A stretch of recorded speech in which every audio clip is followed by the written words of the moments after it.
पटवार परीक्षा अंतर्गत हम राजस्थान के संत समुदाय की बात कर रहे हैं पिछले काफी दिनों से, और आज हम चर्चा करना चाहेंगे अन्य संत जैन आचार्य भिक्षु और जैन आचार्य तुलसी।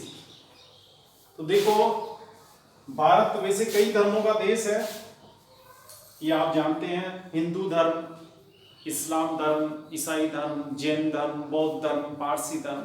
तो ये जो जैन धर्म है, इस जैन धर्म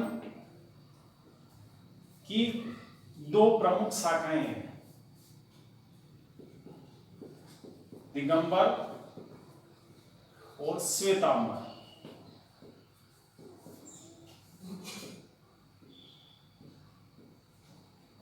जैन धर्म दो शाखाओं में बटा हुआ है, दो पंथों में बटा हुआ है। मुख्य रूप से दो पंथ, दिगंबर और श्वेतांबर।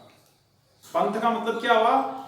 एक ही धर्म में कुछ व्यक्ति थोड़े अलग सिद्धांतों को मानते हैं और कुछ व्यक्ति थोड़े अलग सिद्धांतों को मानते हैं। ये अलग अलग जो सिद्धांत यानी सिद्धांतों में जो थोड़ा बहुत फर्क होता है, ज्यादा नहीं होता है, थोड़ा सा जो फर्क होता है, उस आधार पर उनको अलग अलग पंथ का नाम दे दिया जाता है। बौद्ध धर्म में हीनयान और महायान कुल मिलाकर है, बुद्ध के अनुयायी दोनों ही। इसमें भी महावीर स्वामी के अनुयायी है, श्वेतांबर और दिगंबर, लेकिन फिर भी दोनों में अंतर है। दिगंबर और श्वेतांबर में जो मेजर अंतर है, जो आपको एकदम से देखने से पता लगता है, वो ये है कि जो दिगंबर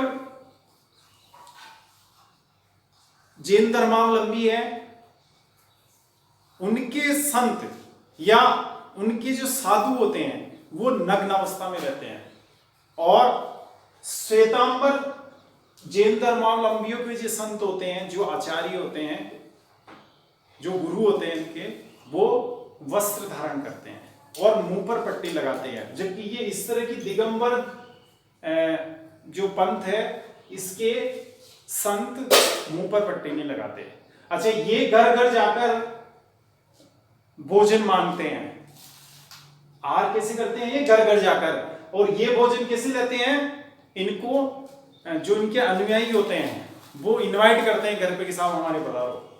ऐसे अब इनविटेशन में क्या है कि वो फिर उनकी अलग थ्योरी होती है कि वो जो सोच के गए वो वहां पे कुछ दिख रहा कि नहीं दिख रहा। मान लो उन्होंने सोच लिया कि जिसके मैं घर में खाना खाने जाऊं उसके घर के बाहर गाय खड़ी होनी चाहिए, तो वो गाय खड़ी मिलेगी तो ही खाना खाने जाएंगे, वरना नहीं जाएंगे। तो इस तरह का वो सोच के जाते हैं, वो वहां पे दिखना चाहिए हमें।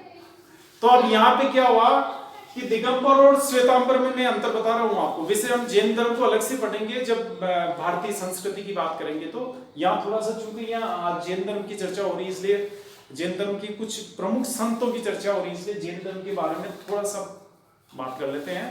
तो इसमें दिगंबर के मुनियों की बात हो गई, इनके मुनियों की या इनके साधुओं की बात हो गई। एक क्या होता है कि ये जो दिगंबर जैन धर्मावलंबी है या दिगंबर जो पंथ है या दिगंबर जो संप्रदाय है, इनके सिद्धांत कठोर होते हैं, जबकि इनके सिद्धांत थोड़े सरल है। समझ गए ना? ये कठोर है, जिसे नग्नावस्था में रहते हैं तो बहुत कठोर है। नग्न रहना, सर्दी में नग्न रहना आसान काम नहीं होता, बिना कपड़ों के रहना, जबकि ये रहते ही है। जबकि इनमें यानी ये थोड़ा कठोर है, ये सरल है, ये फर्क है दोनों में। ये सब और अन्य धर्मों में भी होता है। जैसे आप बात करें बौद्ध धर्म की हीनयान और महायान शाखा, तो वो अलग अलग पंथ हो गए। इस्लाम धर्म में भी ये शिया और सुन्नी पंथ, अलग अलग पंथ है, अलग अलग शाखाएं हैं। तो ऐसे यहाँ पे दिगंबर और श्वेतांबर है। अब इस श्वेतांबर पंथ में एक अलग से शाखा निकली या अलग से समुदाय निकला, एक अलग ग्रुप है। आज भी श्वेतांबर पंथ में ही एक उप पंथ है, उस पंथ का नाम है तेरा पंथ।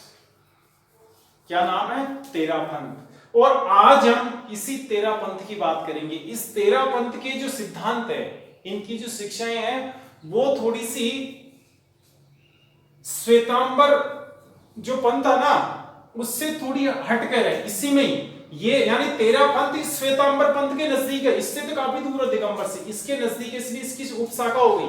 लेकिन इससे भी थोड़ी डिफरेंट है ये थोड़ा सरल है, उससे थोड़ा ये कठिन है, और ये तो इन दोनों से कठिन है दिगंबर तो, समझ गए। यानी तेरापंथ धर्म का पालन करना और एक श्वेतांबर पंथ का धर्म पालन करना, एक दिगंबर पंथ का पालन करना, तीनों में फर्क ये है कि दिगंबर के सिद्धांतों को मानने वालों को थोड़ा ज्यादा कठोर प्रक्रिया से गुजरना पड़ता है, और श्वेतांबर वालों को थोड़ा उससे कम। और श्वेतांबर में जो तेरापंथ वाले हैं उनका थोड़ा कठिन है श्वेतांबर की तुलना में, समझ गए। इनका धर्म, इनके जो सिद्धांत है तेरापंथियों के, ये श्वेतांबर पंथ के जो बाकी अनुयायी है उनकी तुलना में थोड़े कठिन है इनके तेरापंथ के। तो यहां तेरापंथ की बात करेंगे। अब इसमें तेरापंथ के जो प्रवर्तक थे या प्रतिपादक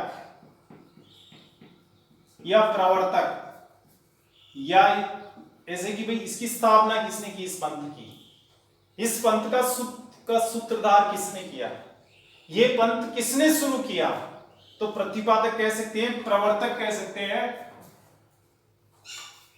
तो इसमें जाएंगे, प्रवर्तक भी कह सकते हैं यहां पर। तो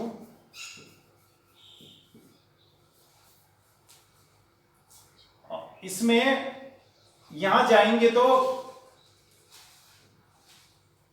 जैन आचार्य भिक्षु, क्या नाम है उनका, जैन आचार्य भिक्षु या बीकण जी, एक अन्य नाम भी है इनका, बीकण जी। इनका क्या नाम है दूसरा, जैन आचार्य भिक्षु या बीकण जी। अब आचार्य जो शब्द आ रहा है, जैन धर्म में क्या है कि होने में तो कई संत होते हैं, कई साधु होते हैं, साध्वियां भी होती है, लेकिन ये जो साधु होते हैं ना, जो पुरुष संत होते हैं, साधु कहलाते हैं या मुनि कहलाते हैं। तो ये जो तेरापंथ के कई संत है, उनमें जो प्रमुख संत होता है, जिसके कई शिष्य होते हैं, यानी कई संत अनुयायी होते हैं, उनके आम जनता तो अनुयायी होती है, जैन धर्मावलंबी कहलाते हैं वो तो, जो गृहस्थी होते हैं, गृहस्थ जीवन जीते हैं, जिनके परिवार साथ होते हैं, व्यापार बिजनेस वगैरह वो भी करते हैं, नौकरियां भी करते हैं, तो वो तो कहलाते हैं श्रावक। एक शब्द क्या है, इसको समझना, श्रावक का मतलब क्या होता है यहाँ, श्रावक का मतलब धर्म के जैन, यहाँ पे श्रावक का अर्थ क्या आएगा, जैन धर्मावलंबी। श्रावक का मतलब क्या है, जैन धर्म के जो अनुयायी है, जैन धर्म को मानने वाले लोगों को कहते हैं श्रावक। और आचार्य का मतलब होता है संतों में जो प्रमुख संत है, संत तो कई हैं, यानी साधु जो होते हैं, उनमें जो प्रमुख है, जिसके कई संत अनुयायी होते हैं, उनके साथ एक जैन आचार्य के साथ कई संत चलते हैं साथ में, कि साहब इनके साथ 20 संत है, इनके साथ 10 संत है, इनके साथ 40 संत है। तो वो जो प्रमुख होते हैं उनको कहते हैं आचार्य।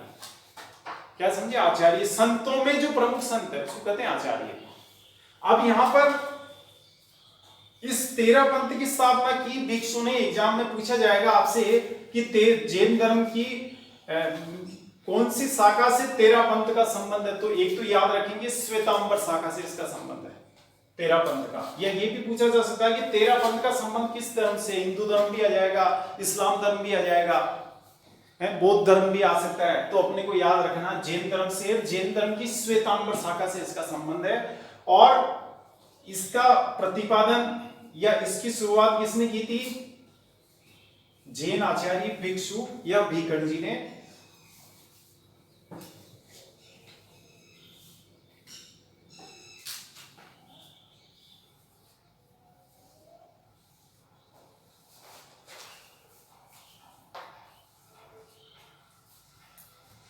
ले लिया होगा आपने इसका स्क्रीनशॉट। चलो आगे चलते हैं।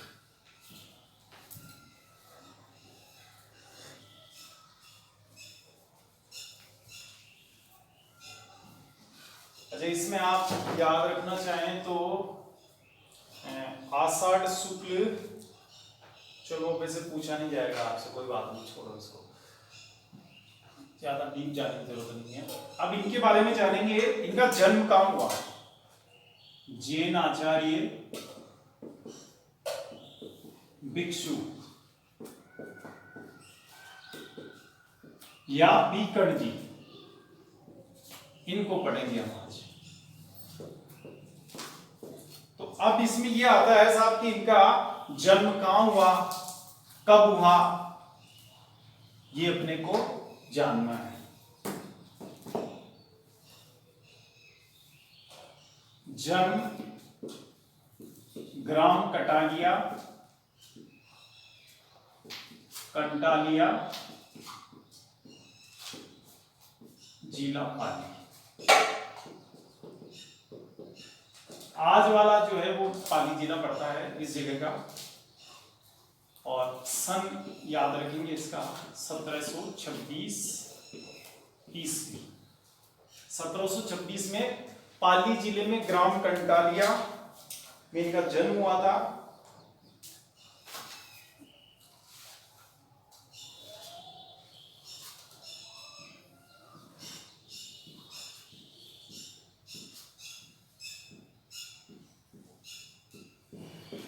है ना, ये कंटालिया है और यहां इनका जन्म हुआ।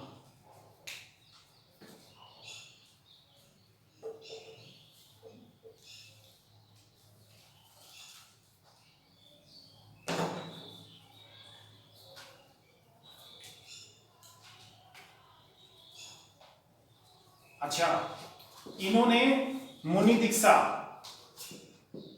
जैन धर्म में मैंने बताया ना आपको कि जैन धर्म में संत को या संत जो होते हैं, इनके जो साधु होते हैं उनको मुनि भी कहते हैं। मुनि दीक्षा, दीक्षा का मतलब समझते हैं आप? मुनि दीक्षा का मतलब ये होता है मुनि बनना या संत बनना। दीक्षा का मतलब क्या होता है? संत बनने की जो प्रक्रिया है उसको दीक्षा कहते हैं। कि साहब उन्होंने दीक्षा ले ली मुनि की, इसका मतलब क्या हुआ कि वो संत बन गए। जैसे कोई आदमी, किसी आदमी के बारे में ये कहा जाता है कि उन्होंने दीक्षा ले ली, इट मींस उन्होंने वो क्या, संत बन गए। ये तो अब यहाँ पे मुनि दीक्षा जो हुई ना, यानी ये जो संत बने वो कब बने? 1751 ईस्वी। अच्छा, संत बनते हैं तो संत कोई संत पहले से जो संत होते हैं वही किसी को संत की दीक्षा देते हैं, संत बनाएंगे। जैसे आपको संत बनना है तो किसी दूसरे संत की किस शरण में जाना पड़ेगा पहले, वही तो आपको दीक्षा देंगे। आपको संत कौन बनाएगा? जो पहले से ही कोई संत है। तो इनके भी संत या गुरु, इसका मतलब कौन हुए? इनके गुरु।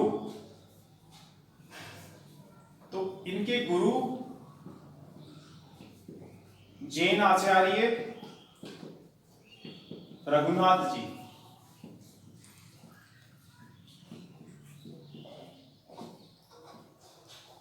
जैन आचार्य रघुनाथ जी इनके गुरु थे। यानी इसका मतलब ये हो गया कि इनको जो मुनि दीक्षा दी वो जैन आचार्य रघुनाथ जी द्वारा दी गई।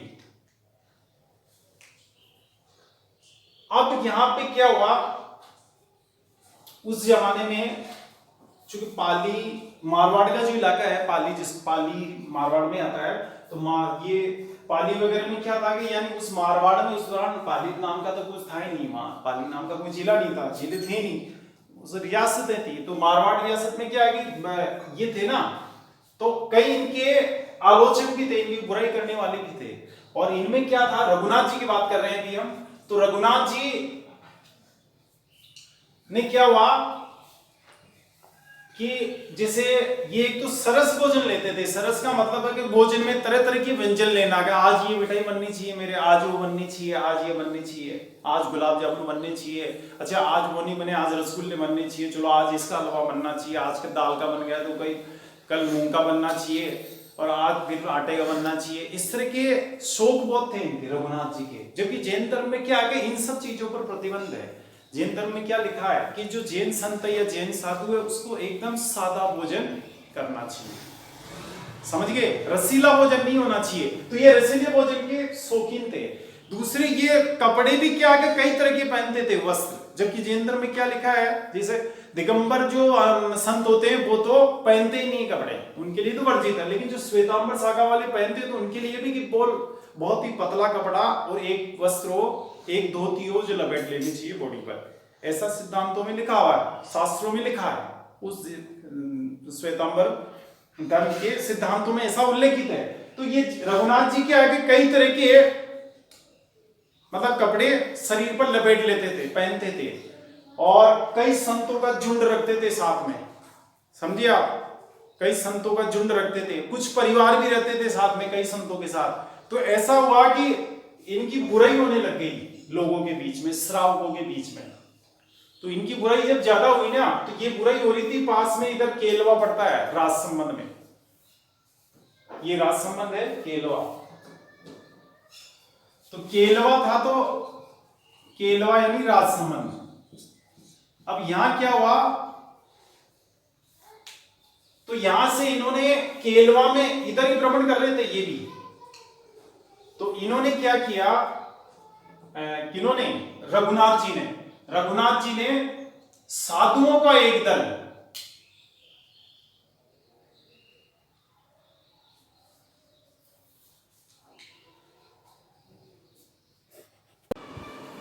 तो यहां पे क्या है, एक स्थान है राजनगर, आज भी है राजनगर।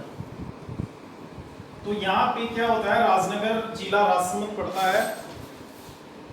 रघुनाथ जी ने ये जो भिक्षु थे आचार्य, इनके नेतृत्व में साधुओं का एक दल यहां भेजा, राजनगर भेजा, क्योंकि राजनगर के बारे में इन्होंने सुना था रघुनाथ जी ने, क्योंकि पूरी एरिया में घूम रहे थे रघुनाथ जी। तो इन्होंने सुना था कि मेरी आलोचना बहुत हो रही है राजनगर में, बहुत बुराई कर रहे हैं लोग, क्रिटिसाइज बहुत ज्यादा करते हैं कि ये कैसे आचार्य है, कैसे जैन संत है। जेएनयू में तो सिद्धांत बहुत कठोर होते हैं, जबकि ये तो कोई किसी सिद्धांत की पालना ही नहीं कर रहे हैं। ऐसी आलोचना हो रही थी, इन्होंने सुना, किन्होंने, रघुनाथ जी ने। तो रघुनाथ जी ने तुरंत एक्शन लेते हुए अपने शिष्य आचार्य भिक्षु को, क्योंकि इनको संत बना दिया था नहीं इन्होंने, रघुनाथ जी ने इनको संत बना दिया भिक्षु को, तो भिक्षु को के नेतृत्व में साधुओं की एक मंडली भेजी, यहाँ राजनगर जाओ, पता करो वहां मेरी बुराई कैसे हो रही है। पता किया, आए राजनगर आए, तो लोगों से चर्चा की, तो वहां पता लगा कि लोगों की बातों में दम है। लोगों से चर्चा की, वाद विवाद किया। कई श्रावकों में भी या धर्मावलंबियों में भी कई विद्वान लोग होते हैं। ये बात अलग होती है कि वो ग्रस्त जीवन जीते हैं, सांसारिक जीवन जीते हैं, लेकिन वो भी विद्वान होते हैं। कई लोग तो ऐसे भी होते हैं जैन धर्म में जो संतों से ज्यादा नॉलेज रखते हैं। तो यहाँ पे भिक्षु आए, कहां पे, राजनगर, चर्चा की, भाई क्या बात है, आप उनकी बुराई कैसे कर रहे हो। तो उन्होंने कहा, साहब देखो जैन शास्त्र में क्या लिखा है, और जो आपके रघुनाथ जी हैं आचार्य, और वो तो बिल्कुल इसका उल्टा कर रहे हैं। एक तो उसमें क्या था, चतुर्जी पोरवाल,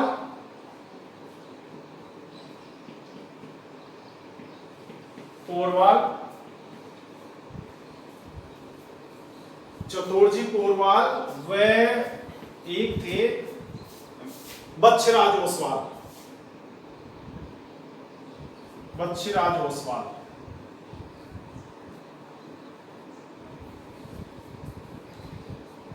ये दो क्या थे, श्रावक थे। ये एक तरह से क्या थे, ये श्रावक।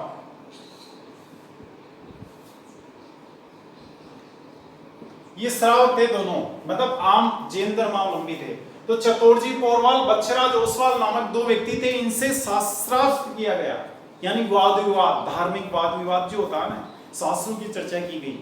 तो इन्होंने, ये दोनों बहुत विद्वान लोग थे, इन्होंने भिक्षु जी को संतुष्ट कर दिया कि हमारी बात में दम है, हमारी आलोचना सही है, हम जो बुराई कर रहे हैं बिल्कुल जैन धर्म के सिद्धांतों के अनुसार है। गलत है तो आपके रघुनाथ जी है, हम गलत नहीं है।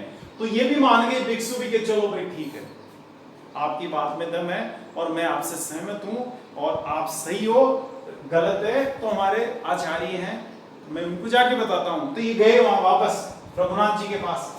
फिर रघुनाथ जी, आपकी बुराई तो हो रही है वहां, लेकिन उनकी बुराई में दम है। कि कैसे दम है, आप देखो जैन धर्म के सिद्धांतों में क्या लिखा है। मैंने जैन आगम का मतलब होता है, जैन धर्म के जो ग्रंथ होते हैं उनको कहते हैं कि मैंने जैन आगम को पढ़ा है, मैंने जैन ग्रंथों को पढ़ा है, उन्होंने ही मुझे बताया कि देखो साहब ग्रंथ में क्या लिखा है। महावीर स्वामी ने क्या शिक्षाएं दी, क्या लिखा महावीर स्वामी ने ऐसे थोड़ी लिखा है कि आप ऐसे रसीले व्यंजन खाओगे रोज, कि नहीं लिखा, सही बात है, ग्रंथ में लिखा है, मैंने पढ़ा कि हाँ साहब नहीं लिखा हुआ है।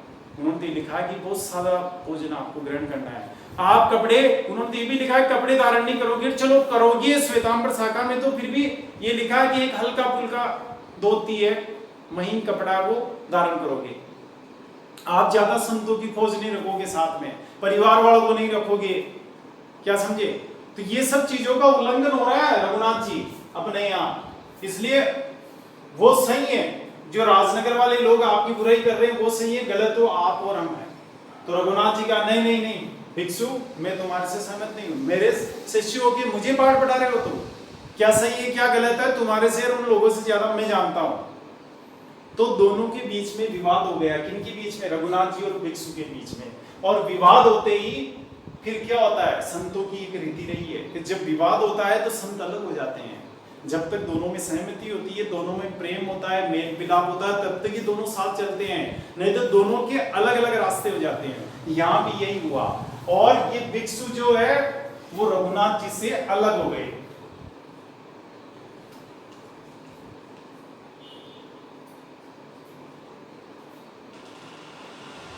भिक्षु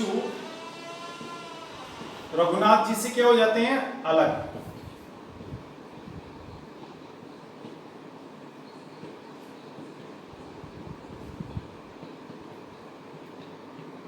अलग हो गए। अब यहां क्या होता है कि भिक्षु जी अलग हो गए। अब अलग हो गए तो अलग भ्रमण करना शुरू कर दिया इन्होंने। उनका ग्रुप, उनकी टोली अलग चल रही थी, उनका संघ अलग चल रहा था, और इधर भिक्षु जी का संघ अलग चल रहा था। तो एक बार क्या हुआ, जोधपुर में, कहां पर घटना कहां हो रही है? जोधपुर में। अब क्या हुआ जोधपुर में कि भिक्षु के साथ 13 श्रावक प्लस 13 ही, जहां सन जरूरी है मैं वहां लिखा दूंगा, जहां जरूरत नहीं है वहां मैं नहीं लिखाऊंगा, ये ध्यान रखेंगे।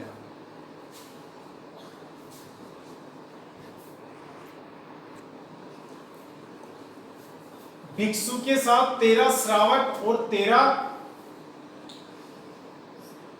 भिक्षु, मतलब 13 संत या 13 साधु। इसमें आप कुछ भी लिख सकते हैं। 13 साधु, भिक्षु के साथ 13 श्रावक और 13 साधु भ्रमण कर रहे थे, भ्रमण कर रहे थे। इनको इस रूप में, यानी 13 साधुओं को और 13 श्रावकों को एक साथ जोधपुर के फतेहमल सिंगी,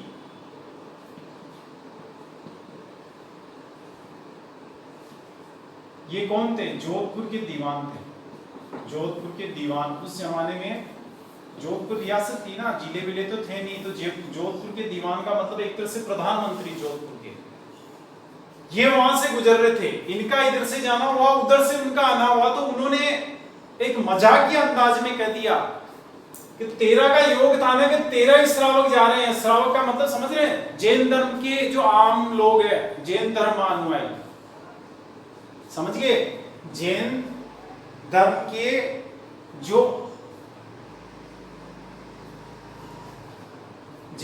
जो आम लोग हैं उनको श्रावक कहते हैं, जो जैन धर्म का पालन करते हैं, जैन धर्मावलंबी जिनको कह सकते हैं।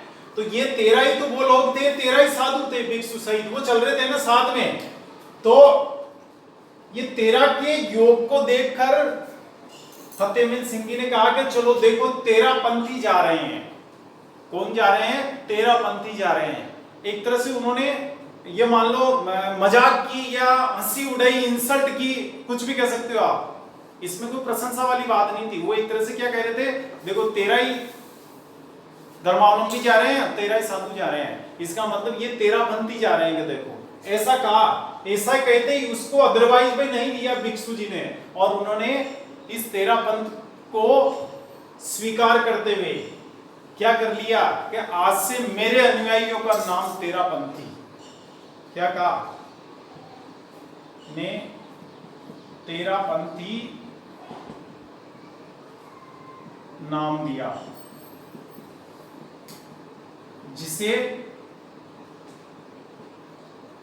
जिसके बाद भिक्षु ने अपने अनुयायियों का नाम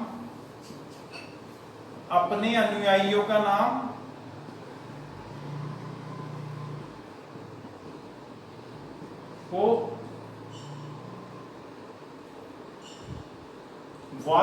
वास्तव में या वास्तविकता में भी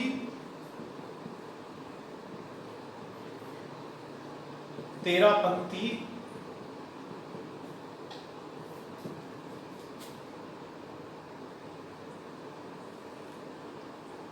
नाम,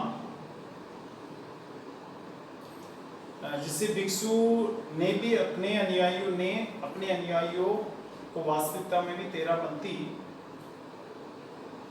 कह दिया।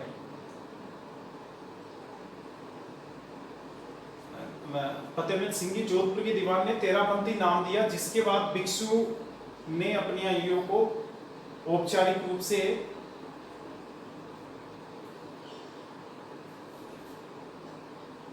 भिक्षु ने अपने अनुयायियों का औपचारिक नाम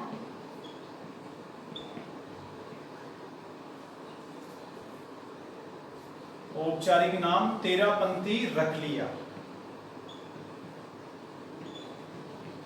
समझिए ना, फतेहमल सिंह जी जोधपुर के दीवान यानी एक तरह से प्रधानमंत्री थे, ने तेरापंथी नाम दिया। तेरा का जो फिगर चल रहा था नाम दिया, जिसके बाद भिक्षु ने अपने अनुयायियों का औपचारिक नाम भी तेरापंथी रख दिया कि चलो आज से मेरे जो सिद्धांतों को मानेंगे, मुझे जो फॉलो करेंगे, उनका नाम तेरापंथी, जो दीवान साहब ने कहा है वही नाम में रख लेता हूं।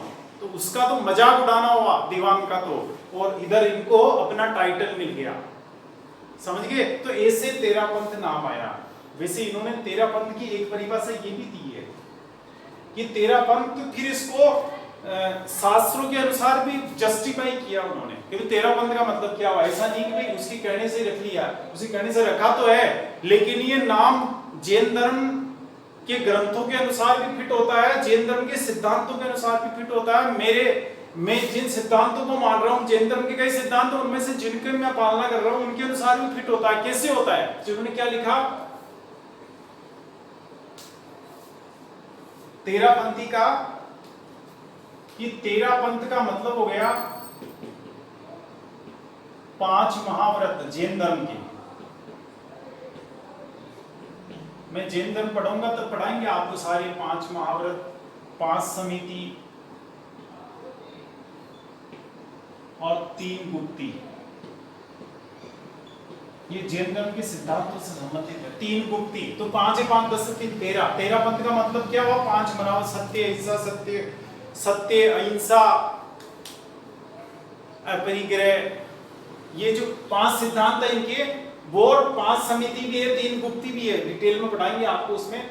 तो ये तेरापंथ का मतलब ये भी दिया कि तेरापंथ का मतलब क्या हुआ? 5 महाव्रत का पालन करता हूं मैं, 5 समिति का पालन करता हूं, 3 गुप्ती का पालन करता हूं। ये इसलिए मेरा नाम तेरापंथ है।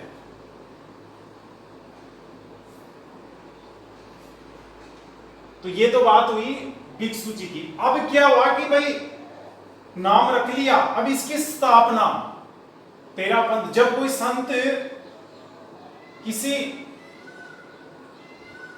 नए पंथ की स्थापना करता है ना, या धर्म के नए सिद्धांतों का प्रतिपादन करता है, तो एक औपचारिक रूप से फंक्शन होता है, आज भी होता है, धार्मिक महोत्सव होगा कि साहब वो संत है, वो औपचारिक रूप से इस पंथ की स्थापना कर रहे हैं, इस धर्म की स्थापना कर रहे हैं, नए सिद्धांतों को जन्म दे रहे हैं आज से।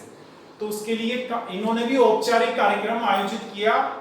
तो कहां पर हुआ? यानी अपने को एग्जामिनेशन पॉइंट ऑफ व्यू से क्या याद रखना है कि तेरापंथ शाखा की स्थापना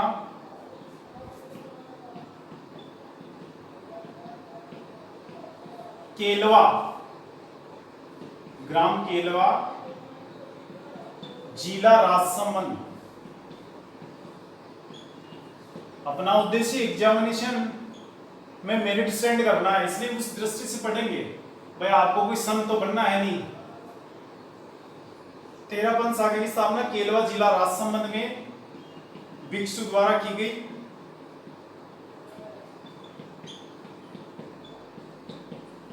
अच्छा, कब की गई? तो इसमें ये आषाढ़ी पूर्णिमा, क्योंकि इनका जो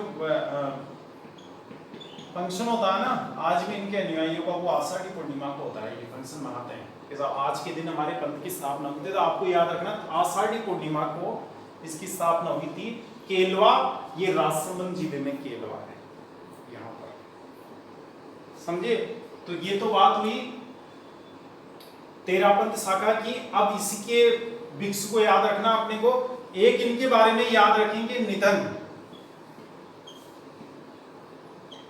निधन, तो इनका निधन हुआ 2 सितंबर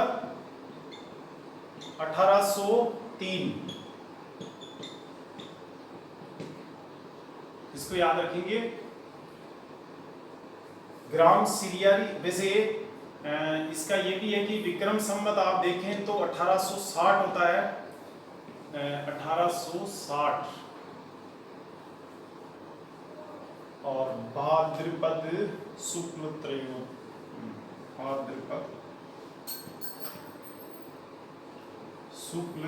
त्रयोदशी।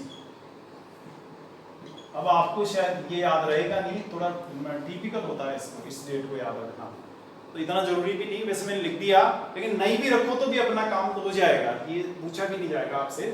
तो विक्रम संवत 1860, तो ये तो याद भी रह जाएगा कि भाई वो 57 साल का गैप चलता है इसमें। तो 2 सितंबर 1803 ईस्वी को इनका निधन हुआ है। और अब इनके ये ध्यान रखेंगे कि निधन कहाँ हुआ, कहाँ? ग्राम सिरियारी,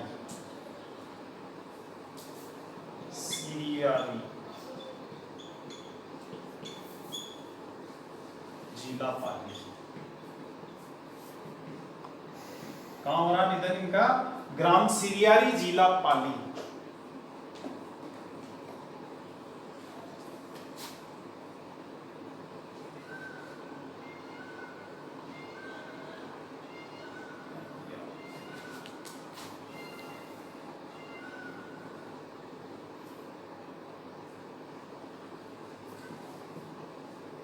सिरियारी, निधन,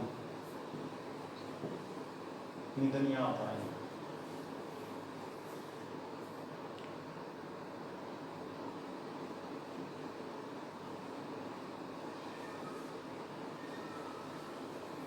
सिरियारी में इनका निधन हो रहा है। ये सिरियारी जिला पाली में है, तो पाली में ही इनका मुख्य रूप से प्रभाव रहा है। पाली और जोधपुर इलाका, ये दोनों एडजॉइनिंग आ रहे हैं, या फिर इधर राजसमंद से लगता हुआ पाली है, तो पाली से लगता हुआ फिर उधर जोधपुर है, तो ये इलाका ही इनका प्रभाव क्षेत्र रहा है। अब जैसे एग्जाम से पूछ रहे आपको नक्शे में बनाएंगे, तो इनका प्रभाव क्षेत्र मारवाड़ में रहा है एक तरह से, इधर नहीं है, उधर भी नहीं है, कहीं नहीं है, नीचे भी नहीं है, समझ गए आप?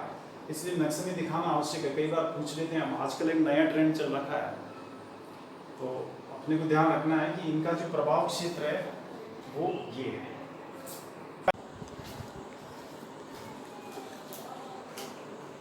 ये तो बात हुई जैन आचार्य भिक्षु की या भीकण जी की। तो इनके बारे में बस यही है कि इन्होंने तेरापंथ की स्थापना की थी। कहाँ स्थापना की ये आना चाहिए। इनका जन्म कहाँ हुआ, इनका निधन कहाँ हुआ, ये स्थान आने चाहिए आपको। तेरापंथ, अच्छा एक थे जैन आचार्य। अब इसमें थोड़ा यहां जाए आप। तेरापंथ के प्रथम आचार्य भिक्षु, आचार्य भिक्षु थे ना तेरापंथ के प्रथम आचार्य जिन्होंने इसकी स्थापना की थी तेरापंथ की, उनका नाम क्या है? भिक्षु। तो इसके प्रवर्तक भी हो गए, प्रतिपादक भी हो गए, और प्रथम आचार्य भी हो गए, है ना। यानी इस पंथ के हेड जो संत थे, जो मुखिया संत थे, तो वो मुखिया संत पहले थे आचार्य भिक्षु। अब तक 11 आचार्य हो चुके हैं। इसके महाश्रमण जो है वो अभी है महाश्रमण, आचार्य महाश्रमण इसके वर्तमान में आचार्य हैं, इसके 13 पंथ के। अब यहाँ एक बात अपने को याद रखनी है एग्जामिनेशन पॉइंट ऑफ व्यू से, कि इसके एक आचार्य थे आचार्य तुलसी। आचार्य तुलसी कौन से थे? 90 आचार्य, है ना। इनके बारे में अपने को जानना है। इनका जो जन्म था, ये आचार्य तुलसी की बात कर रहे हैं अपन यहां। जन्म हुआ 1917 में, गांव चंदेरी, लाडनू के पास ही है। जिला नागौर। कहां पे हुआ? लाडनू चंदेरी, लाडनू के पास चंदेरी, जिला नागौर में इनका जन्म हुआ। और मृत्यु है इनकी 1997 में अभी हुई थी, ठीक है ना। अब इसके बाद इनके बारे में क्यों पढ़ रहे हैं अपन? 90 इतने हो गए, अभी 11 हो चुके हैं, और के बारे में आपको पढ़ा ही नहीं रहे, फिर 90 के बारे में क्यों पढ़ा रहे हैं? इसलिए पढ़ाया गया है 90 के बारे में कि इनके कुछ ऐसे कार्य हैं जो अत्यंत महत्वपूर्ण है और जिनको सदियों तक याद रखा जाएगा। तो नंबर 1 क्या था इनका? इन्होंने तुलसी के बारे में बात कर रहे हैं अपन, अनुव्रत का सिद्धांत दिया, अनुव्रत सिद्धांत दिया।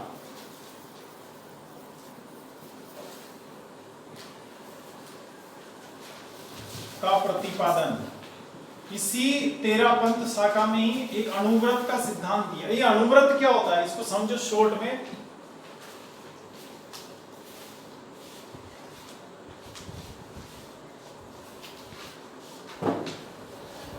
देखो जैन धर्म में एक तो होते हैं व्रत का मतलब, ये मान लो आप सिद्धांत जिनकी पालना की जानी है। जैन धर्म के जैन व्रत जो होते हैं ना, जैन धर्म के व्रत, तो इसमें या जैन व्रत, इनमें एक तो है महाव्रत, एक है अनुव्रत। जो महाव्रत है वो है 5 है। कौन कौन से 5? सत्य,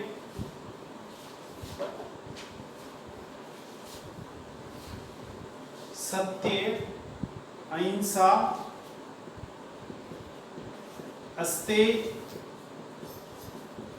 अपरिग्रह, ब्रह्मचर्य।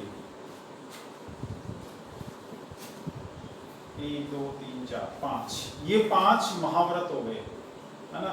सत्य का मतलब होता है भाई, अच्छा महाव्रत का मतलब सिद्धांत है जिनको जीवन में उतारना है।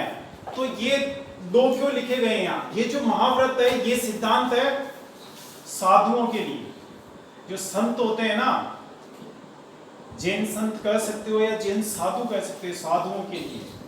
यानी इनकी पालना किनके द्वारा की जानी है? साधुओं के द्वारा। और ये 5 महाव्रत है। पहला सत्य, यानी झूठ नहीं बोलेंगे, कोई भी साधु झूठ नहीं बोलेगा। अहिंसा, यानी साधु हिंसा नहीं करेगा। हिंसा इस तरह की कि भाई जैसे किसी का दिल दुखाना भी हिंसा है, तो वो भी नहीं करेगा। मारना तो है ही नहीं किसी को, तो ये तो अहिंसा वाली बात होगी। अस्तेय मतलब किसी के सामान को चुराना नहीं, चोरी नहीं करना किसी के सामान, उसको कहते हैं अस्तेय। अपरिग्रह, वस्तुएं, धन संपत्ति, प्रॉपर्टी, सोना चांदी इकट्ठा नहीं करना, उसको कहते हैं अपरिग्रह। और ब्रह्मचर्य मतलब किसी स्त्री से संबंध नहीं रखना, वो ब्रह्मचर्य कहलाता। तो इन 5 सिद्धांतों को या व्रतों का पालन करना साधुओं के लिए अनिवार्य होता है। समझ गए? तो फिर जैन धर्मावलंबियों के लिए, आम लोगों के लिए क्या है, जो जैन धर्म के अनुयायी उनके लिए अनुव्रत है जो इन्होंने दिए थे। किन्होंने? आचार्य तुलसी ने अनुव्रत। अब ये अनुव्रत में क्या क्या था, यानी अनु, महा का तो मतलब होता बड़ा, बड़े व्रत या बड़े सिद्धांत है ना, और अनुव्रत का, अणु का मतलब होता छोटा, छोटे व्रत। छोटे का मतलब क्या समझे, थोड़े सरल है ये तो कठिन है, ये सरल है। अब इसमें क्या चीजें हैं कि जैन धर्म के जो श्रावक है किनके लिए है, ये श्रावकों के लिए, यानी जैन धर्मावलंबियों के लिए, आम जो जैनी है उनके लिए, श्रावकों के लिए। आम जैनियों को क्या कहते हैं, श्रावक, उनके लिए है ये। उनको इन सिद्धांतों का पालन करना चाहिए। इसमें कई सिद्धांत है, जैसे झूठ नहीं बोलूंगा, पर्यावरण को नुकसान नहीं पहुंचाऊंगा, किसी की हत्या नहीं करूंगा, किसी का दिल नहीं दुखाऊंगा, है, बेईमानी नहीं करूंगा, ऐसा यानी व्यवसाय में ईमानदारी बनाए रखूंगा, समझिए, किसी को बिना कारण सताऊंगा नहीं। ये इस तरह के सिद्धांत जो अनुव्रत से जुड़े हुए हैं, जिनको अनुव्रत कहते हैं। और ये अनुव्रत या अनुव्रतों का पालन किनके द्वारा किया जाता है, आम जैनियों द्वारा।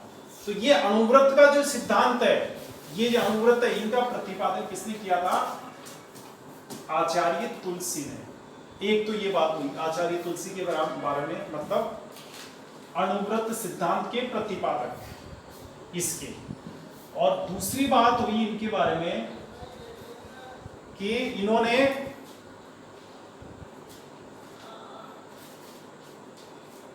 लाडनू जिला नागौर में, लाडनू जिला नागौर में, बिल्कुल बीकानेर के बॉर्डर के पास ही पड़ता है उधर ये लाडनू जिला नागौर में, जैन विश्व भारती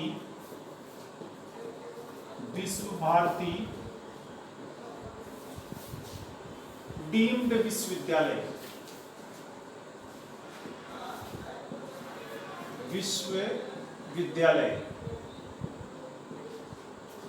की स्थापना। इनका बहुत बड़ा योगदान है। आज भी ये यूनिवर्सिटी है, कई स्टूडेंट्स यहाँ पढ़ते हैं, और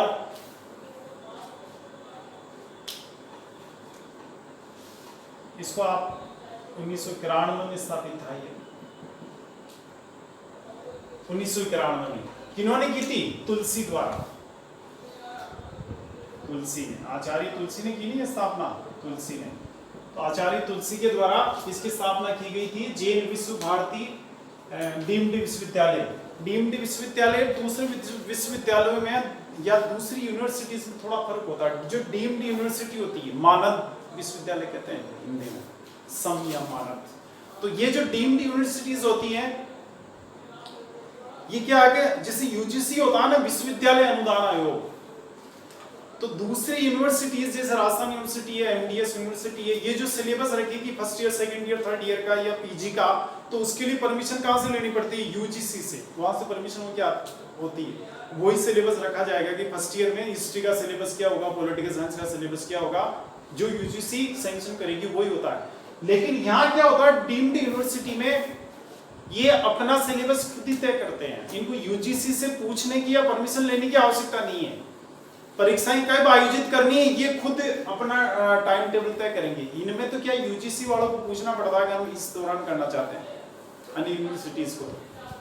तो ये क्या है कि कई मामलों में अपने नियम, पेपर का स्टैंडर्ड क्या होगा, क्वेश्चनों का कैसे होगा, कि जैसे डिस्क्रिप्टिव होंगे या ऑब्जेक्टिव होंगे, उनका डिसीजन ये खुद ही करते हैं। यूजीसी कहने का मतलब ये है कि जो विश्वविद्यालय अनुदान आयोग है, जो अन्य विश्वविद्यालयों का कंट्रोलर है, उसका कंट्रोल इन पर कम है। कई मामलों में ये स्वायत्त शासी है, ऑटोनोमस है, समझ गए। तो ये डीम्ड यूनिवर्सिटी की स्थापना या लाडनू में इन्होंने की थी। इन्होंने आचार्य, अब आप जाएंगे इधर डीम्ड यूनिवर्सिटी, यहां ये नागौर के, ये आ गए, ये बना रहा हूं मैं चिन्ह, ये जो है लाडनू,